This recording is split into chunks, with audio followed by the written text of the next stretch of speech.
Hi, it's Rich Hoffman here. So to share a little bit of a good conversation, one of those unique ones when you get a lot of smart people out at dinner talking about big things, and the topic was Trump. Why? And these were particularly religious people. We were talking about God, the Bible, and Trump. And why did God pick Trump to survive the assassin's bullet? Why is he now the most powerful person in the world? This is a guy on his third marriage. What makes Trump such a moral character? And I think the way they photographed him on Time magazine, very interesting choice of photography, and the way Trump embraced the then and now picture with his mugshot from the Fulton County attempt of lawfare against him, and then being Time Magazine's Man of the Year within a very short period of time. And it started with the mugshot, ended with Man of the Year, and that's why. Why is God behind Trump? And I went on to one of my biblical diatribes that a lot of people, who study the Bible a lot, find challenging, but I stick by it. And my point to this group, and I'll share it here for obvious reasons. I think two of the greatest sins in the Bible were the failures of King David and of King Solomon. And to understand it, you have to kind of get your mind wrapped around what did, here comes a train, what did God mean when he chastised Adam for hiding in the garden? It was Adam.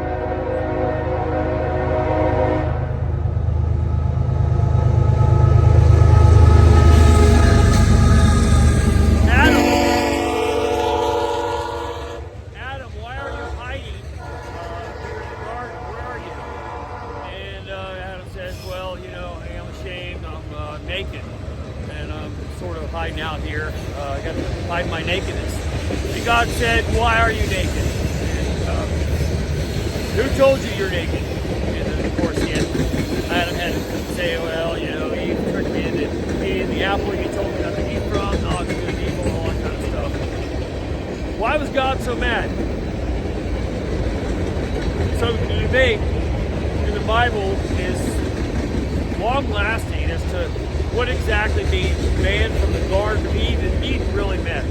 And why was the cherubim there to keep them from coming back in? What was their sin so great just to know knowledge of good and evil when they disobeyed eating from that particular fruit, and they were seduced in doing so? There's a series of disappointments that God has all through the Bible, even really in interactions with Jesus Christ, according to the end and the way the disciples interpreted the place that mankind has within the frame of reference of heavenly understanding. What does heaven on earth mean? Should we try to dare achieve it? So King David was representative of the people. He failed when he tried to, because he fell for a woman and plotted her husband's demise so he could have her for himself. And even though Yahweh was there to try and keep David, his choice to lead his people, prop him up as much as he could, King David continuously failed. Even with sincere worship and ambition, he failed in the eyes of women many times. So King David wasn't able to build the temple, and the temple was left to his son, King Solomon, because King David fell so short. And then so King Solomon was given all this great access to all this wonderful stuff. He had the benefit of being at the top of his game with full support of Yahweh. He built, of course, the great temple,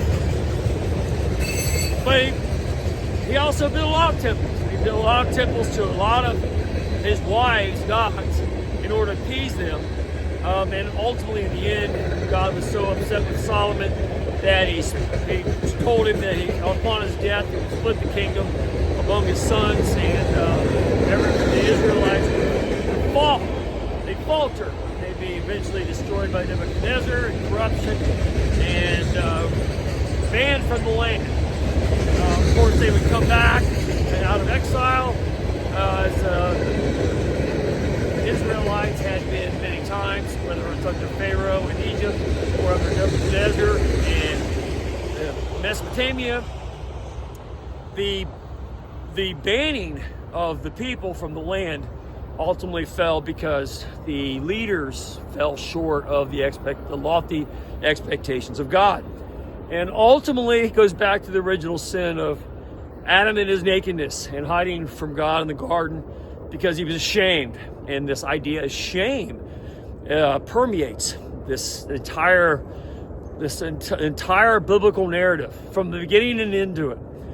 But ultimately, it was the lofty exploits of King Solomon, failing to stand by God, failing to live up to the loftiness of his position, and falling short because all the women in his life, all his many wives, splitting this way and that way, and caused him to sin against God by building temples to many deities to appease them. So, human frailty is the theme here. And going back to Trump and why God picked Trump as we could say he's a failed man, a person of fault. But if you look at the trajectory of his life and you go back and analyze it, yeah, you make mistakes here and there. How do you're not born with instructions, so you base your life on the impulse to act, and you might do something here or there incorrectly. And again, it took Trump 3 wives to get to Melania, and Melania appears to be very good for him.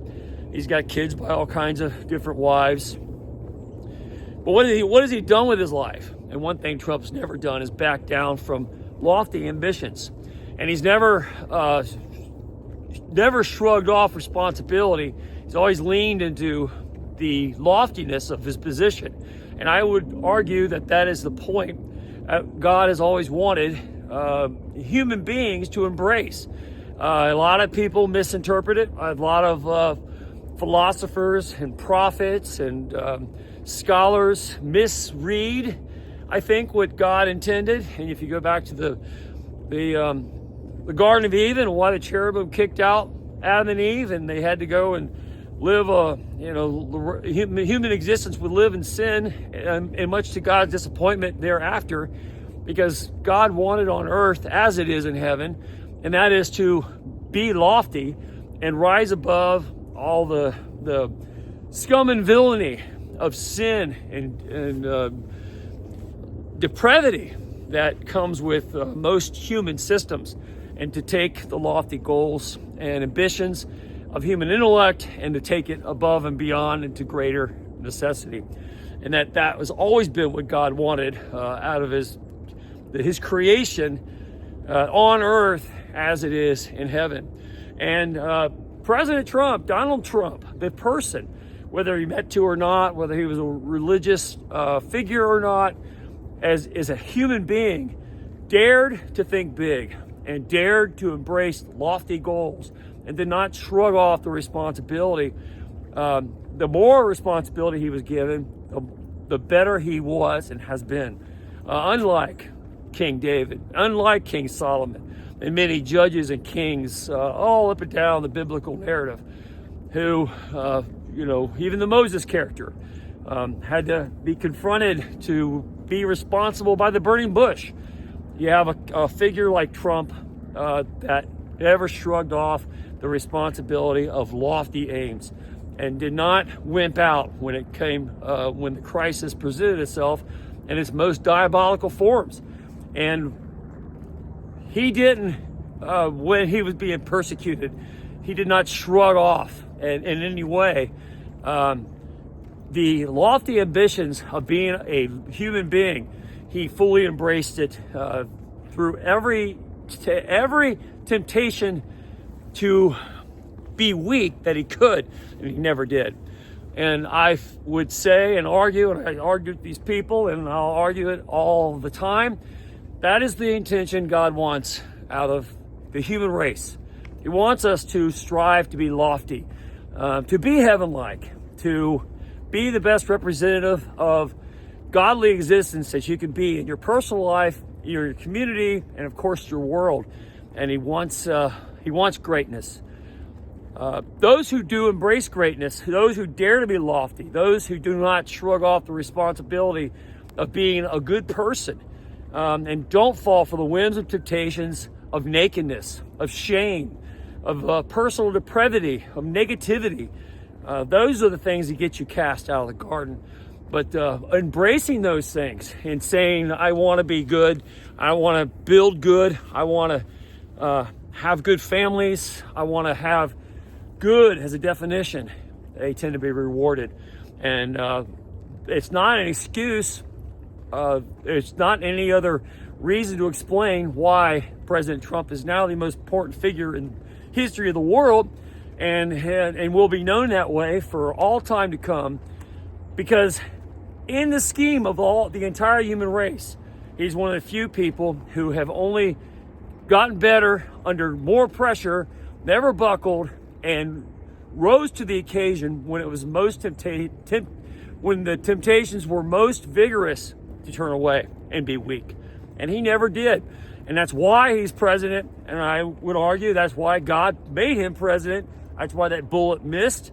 That's why divine intervention wanted to see such a figure rise to the occasion so that it could lift up a nation like the United States and lift up a world like Earth into interplanetary colonization, which the human race was created to embark on. And that's where we're at. And that's why we're there. And the Bible chronicles the vast disappointments of many people that God wanted to see do such a thing. Listen to what I'm telling you. Be lofty, be exceptional, be strong, be vigilant. Don't be ashamed of your nakedness. Don't be ashamed of judgments from all the other human beings out there. Don't fall for the temptations of the meek. Be big, be strong, be bold, and you'll be rewarded. It's exactly what the Israelites were told before they were supposed to go in and take over the land of Canaan. And when they shrugged off because they saw some giants, they got, oh no, so they were banished into the wilderness for 40 years. It's a reoccurring theme with God in the Bible, and it was understood by human beings who interpreted those writings and left them for all to consider for the future. The way to perpetuate the human race in a productive way for all life and all civilization is to be bold and lofty and to embrace the responsibility of such a position. And President Trump did. He was rewarded, and now he can show as an example for others to live their own lives by such an example. And I say that the human race will be much better going forward. In a lot of ways, it was like returning to the Garden of Eden for the first time since that banishment. And that's a great thing. And that's my position on it. That's what I think God wants us to do. I think that's what the purpose of the Bible truly is. And I think President Trump is a creation that accepted the responsibility that God wanted for everybody, and now it's being utilized to full effect for perhaps the first time in all human history, and will have a great effect on civilization going forward. And I think that's wonderful. I'm Rich Hoffman here. Share, subscribe, make tomorrow a better day. If you ever read my book, The Gunfighter's Guide to Business, I think you'll love it. Anyway, have a good day. See you later.